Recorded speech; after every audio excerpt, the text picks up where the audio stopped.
My job was really to use my staff and to identify countries with resources our corporations want, like oil, minerals, and such things, and then arrange a huge loan to that country from the World Bank or one of its sister organizations. But the money didn't go to the country. Instead, it went directly to our own corporations, U.S. corporations, to build big infrastructure projects in those countries, things like power plants and industrial parks and highways and ports that benefited, first of all, our companies that made huge profits off these things. And second of all, a few wealthy families in these countries. But the problem was that the loans also the collateral for the loan was the resources that were still under the ground, usually, like oil that had been exploited. And so the idea was that they would take on these loans, and over time, they would allow our corporations to come in and take their resources. In the meantime, they had to pay off interest on the loans. And so most of the people in the country suffered terribly.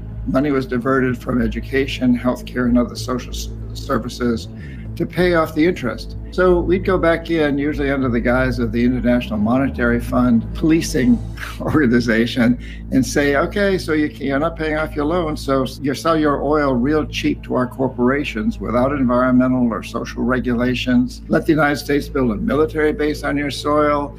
Privatize your businesses, your public sector businesses, your education system, your water and sewage systems, et and sell them to our investors cheap. Vote with us on the next United Nations vote against Cuba or whatever. So it was really, it truly is a form, still goes on, of colonialism, but as you pointed out, typically without the military. Although the threat of military intervening is always sort of lurking in the background. So what happens when a country you're going after can't pay its debts? You elaborated on it a little bit, but can you go into a little bit more detail? We're so happy. We're just so happy because the IMF goes in and restructures the loan.